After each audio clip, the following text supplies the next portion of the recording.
Hello everybody, Peter Sciretta here from Slashfilm.com, and I'm here with Germain and Lussier from Slashfilm. And we just got out of the screening for The Dark Knight Rises. 4 years of anticipation. You looked on the site, you searched, and we've done over 600 posts. About on 600 the site. posts since The Dark Knight came out about this movie, and finally got to see it. It's we were trying to think, is there been a more anticipated movie of our lifetime? Not. Probably Star Wars Episode 3, maybe. Episode 3? Oh, yeah, maybe, yeah. Whatever, you know what I mean. Yes. First of all, I want to say that we're not going to spoil anything. You read some reviews, and it's very hard to review a film without spoiling some things. We're not even going to spoil anything. No spoilers. We're going to talk in very broad terms. Yes. But we will spoil if we like the movie or not. Yes. And we will spoil how much we like the movie and other things, but not. So if you don't even want to hear that, why did you click on a video reaction? But we want to be as spoiler free as possible. Absolutely, absolutely. Yes. I'll start. The Batman Begins in 2005 was my favorite movie that year. The Dark Knight in 2008 was my third favorite movie that year. So I loved those movies. Wait, third favorite? Third favorite. I forget what would beat it, but I loved it. I still love it. For me, The Dark Knight's a masterpiece. I would ever beat it that year. It wasn't that. I don't remember. Okay, go on. Don't put me in the spot. Go on. I love those movies. I love this movie. It is a fantastic. These old cars coming at us. It's a fantastic conclusion. It's a little long, and for me, it's the weakest of the three. But I still cheered. I cheered. Wait. But it's times. the weakest of the three. It's the weakest of the three. It's got multiple. It's got in the first viewing you find plot holes. I think it does drag a little bit, but there's still a lot of tension there. I thought the performances are probably the best in the three series. Outside of Heath Ledger, of course. I think Christian Bale's on his point. I think Anne Hathaway, like everybody's been saying, she sort of like steals the movie. I would say that's probably true. Sorry, my hand hurts. And I loved it. I can't wait to see it again. And I mean, no, he's made the movie that you want to see, but I don't know if he quite lives up to The Dark Knight.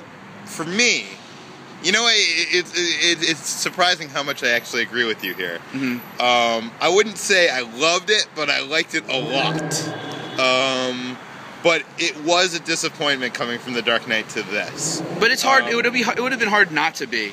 That movie is just so it's The Empire Strikes Back, you know. It's got the down ending. It's got the incredible villain. It's just got so much character. Well, you say incredible villain.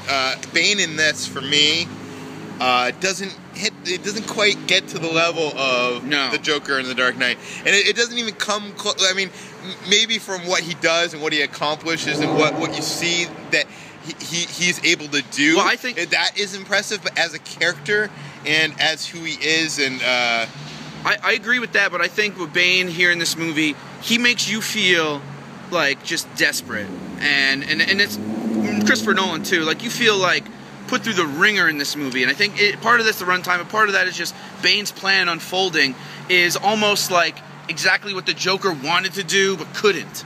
You know, like he's almost like the realization of the Joker. The Joker wanted to see the world burn, and Bane is like literally doing it in this movie. And it really was it's almost hard to watch at times, and that's the great drama of the character. I agree that he's not as strong as the Joker. Yeah, that's some of the coolest moments in the film. Like those moments of disaster, destruction, whatever. Yeah. Which you've seen in trailers a little bit. Yes, that's true. There is more stuff than you've seen. You've seen pretty much every scene in the trailers and the commercials, but putting it all together, it does work. It is fun to see a lot of the things you've seen in the trailers. Like, when does that piece fit? And where it fits, you're like, oh man, it's so good. Now, see it in IMAX. If it's sold that weekend, see it again in IMAX. The IMAX sequences are so incredible. You know what's funny is Nolan shot so much of this film, I think like 70 minutes or something, in IMAX this time around.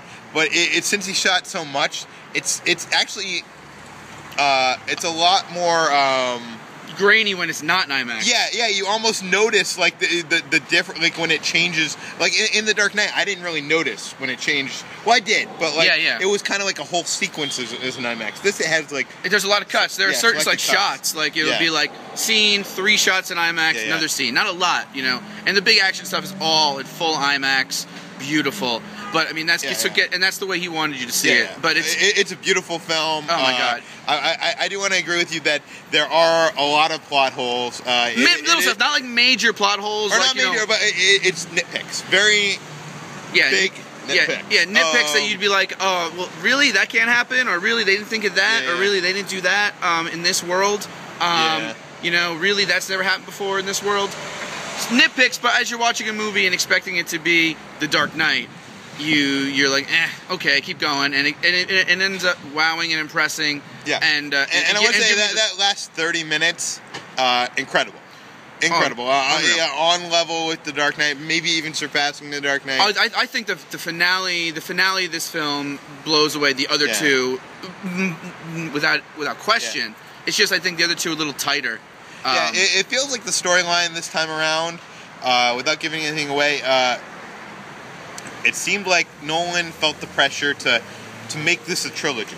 And he felt the pressure to tie this into the other two films and to make this a conclusion.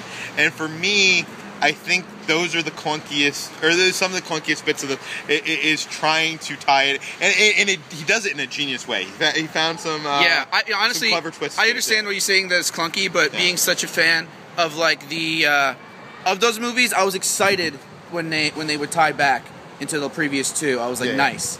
It just and it made me really want to, before I see it again, watch Begins, watch Dark Knight, and then taking a car right to the IMAX and watch this one, just because you know that's going to be like the ultimate triple feature of all time. Yeah, but we'll have we're going to write our own reviews, or most of us are going to write our own reviews of the film, getting a little more in detail. Post those sort of as you guys all see the movie later this week. Those might have some more discussion and some more.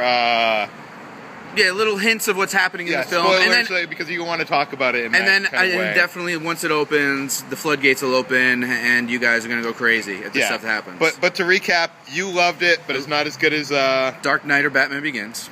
I think it's somewhere in between Batman Begins and Dark Knight. I love The Dark Knight. Batman Begins was good, but not great. Right. I like Batman Begins more than The Dark Knight, so take that as it were. I think it's a better movie, but whatever. A long story short. I disagree. You can find more of my work at slashfilm.com and twitter.com/slashfilm.